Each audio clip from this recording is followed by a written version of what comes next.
I was on a date with my girlfriend when her ex-husband walked in. I had planned the perfect evening for my date with her, hoping to make up for the busy weeks that had kept us apart.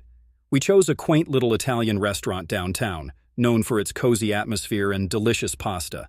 As we sat by the window, sharing a plate of spaghetti and laughing over old memories, the night seemed perfect. The dim lights and soft music set the mood, and I felt more connected to her than ever before. We were lost in each other's eyes when suddenly, the door swung open and in walked her ex-husband. He spotted us almost immediately, his face a mixture of surprise and something more difficult to decipher. He hesitated for a moment, then made his way over to our table. The tension was palpable as he greeted her with a strained smile and a curt nod to me. Polite small talk ensued, filled with awkward pauses and forced pleasantries. I could feel her discomfort and tried to steer the conversation back to our evening, but the shadow of his presence lingered. Eventually, he excused himself, leaving us to navigate the disrupted atmosphere. As we resumed our date, I reached out, holding her hand a little tighter, silently promising her that our moments together would remain special, no matter who tried to intrude. Story 2. My boss is dating my ex-boyfriend. I was at the movies, excited for a rare night out to enjoy a film I'd been wanting to see.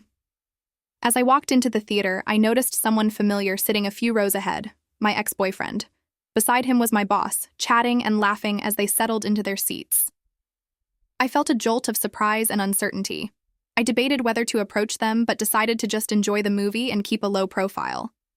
During the film, I caught glimpses of them talking and occasionally sharing popcorn. After the movie, as I was leaving, my boss waved me over and introduced me to my ex-boyfriend. They were both friendly, and while the encounter was unexpected, it ended on a positive note. I left the theater with a mix of emotions, but felt good about handling the situation with grace. Story 3. I think my ex is stalking my new girlfriend. Women are the scariest creatures on earth.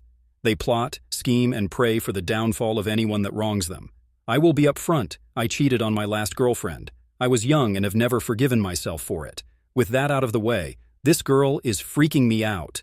After she broke up with me, I didn't date anyone for at least a year. I didn't even sleep around, fully celibate and focused on myself. Now, I'm lucky enough to be with someone who can experience this better version of me.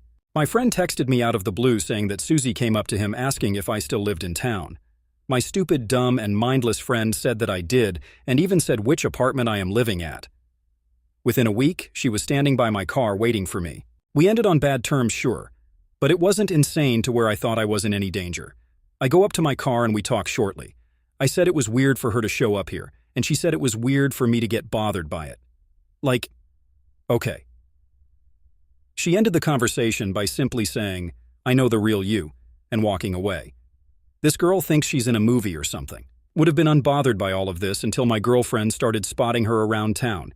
At the movies, at the mall, at the dry cleaners, and I think 2 other places.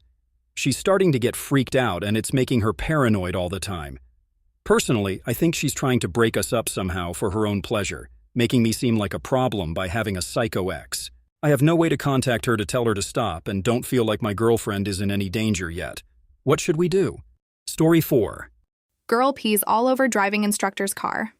My friend was a driving instructor and had a lesson one day with a kind of quiet teenage girl. It got to the end of the lesson, and he had to go to a petrol station 5 to fill up on the way of dropping her home with her at the wheel. She asks him as he goes to pay, just wondering, is there a loo in the petrol station? No. Why? Do you really need it? We could stop somewhere that has one if you like. Oh no, don't worry, I am absolutely fine. He fills up. She drives to her house, says a very quick goodbye and dashes into the house. He gets into the driver's seat and feels an almighty squelch. He gets out and sees that the entire seat is soaked in pee. After a gruesome trip home, he showers and spends almost the whole next day cleaning the car, as the seat was super absorbent. I reckon he probably had to cancel lots of lessons for that day, too. He never heard from that girl again. Story 5. So it's my senior year of high school, and I had just been accepted at Colorado State University. My friends and I are chilling in the senior hallway, and my bestie dares me to change my voicemail recording to sex noises, and at the end be like, shit, it got everywhere. I never backed down from a dare, and I did it. I didn't realize I had to be in class in the next few mins. Wouldn't you know, in that time my university calls and leaves a message. She calls my mom, and let me tell you, at this point I am 18 and still high school. I was so embarrassed, lol, I called and apologized. My mom laughed her ass off. There was nothing she could do. She even told them, "What would you like me to do? He's grown now." Story 6. I was a late bloomer and got bullied the majority of my high school years. Venting. This is kind of a long story, but I think it is an interesting one, albeit a bit sad. Join. Let me start by saying, English is not my first language.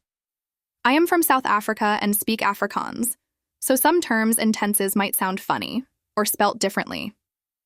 When I was 8, some truly horrible things happened to me regarding older boys and the word traffic. They would also tell me how ugly I was and that no one would ever really love me for who I am, but only what my body could give them. They made fun of my body not being fully formed, etc. too. Wow. Never thought I'd get through that part so quickly.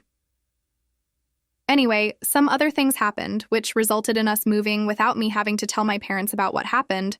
I did eventually tell them at age 16, but this story isn't about that. When we moved, I started the last semester in a new school, where no one knew me. But the first time a boy touched me, I started crying. That turned into nonstop bullying until I went to high school. The bullying included, but was not limited to, throwing me over tables, throwing chairs at my back, locking me inside lockers, sticking labels on me saying, "Spray me with doom, I have head lice." My parents believed me at first until they brought it up with the principal, who kept promising them that there was no bullying at their school and I was making it up. When I got into high school, I was seriously scared and was crying in my room when my dad stepped in and hugged me and told me he hadn't realized it was so bad. The first kid to tell me something nasty got a kick in the shin. Then the weird things started happening. The best rugby players in my grade were all friends and your typical jock types. One of them kept staring at me and then told me that I was beautiful. It was crazy to me, so I told my mom about it, who responded with, "Oh, he must have a good heart."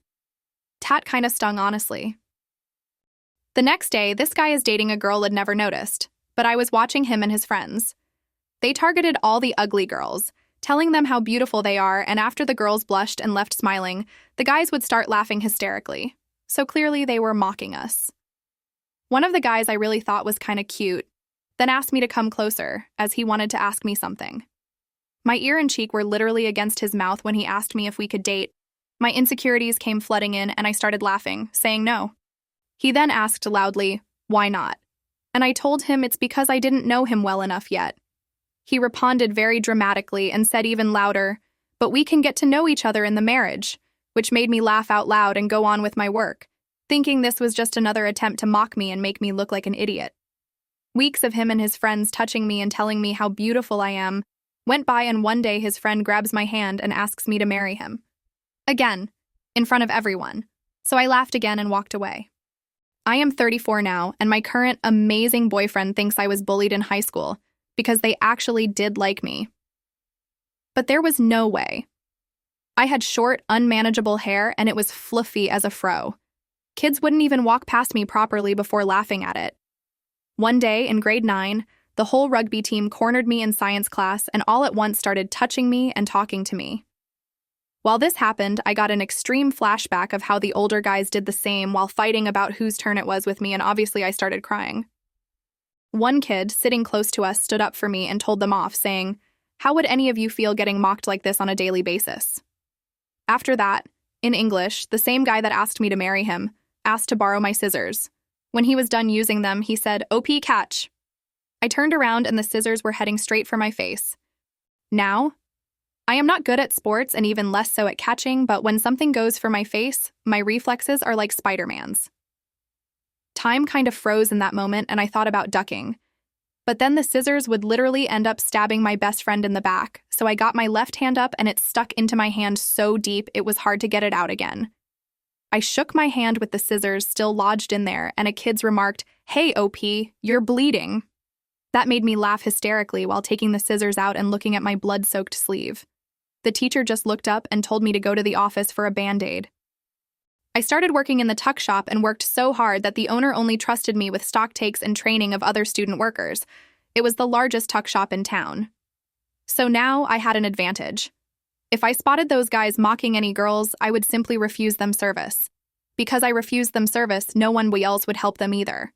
I also got a pet snake and would also catch spiders and hold them for a while before releasing them. This all seemed to keep the guys away from me.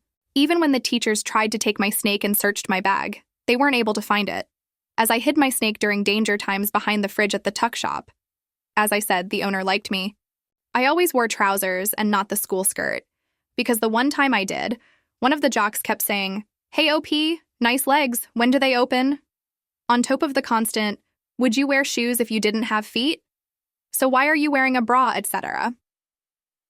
The guy who originally asked me out got angry with me one day for saying that I wished he could sew us all a favor and jump from his ego to his IQ.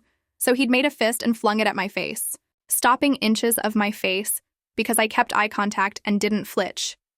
He asks, "Aren't you afraid of me?" So L laughed and said, "I am not afraid of cowards. I have faced worse than you," and walked away. For matric farewell, I had no date and asked a cousin of a family friend to go with me. A week before matric farewell, a guy got dumped and asked all the girls in class to be his date, but they already had someone. He was sitting in front of me and looked forward, deeply sighed, and then turned towards me to ask me. I told him I already had someone, and he loudly asked, "Who is desperate enough to go with you?" And I finally had a great comeback. You. When matric farewell came, a lady gave me a complete makeover. This was basically the first time anyone saw me with makeup and in a dress. I felt so good sticking it to them that night. It was on my 18th birthday, too. Thank you all for watching. See you next time.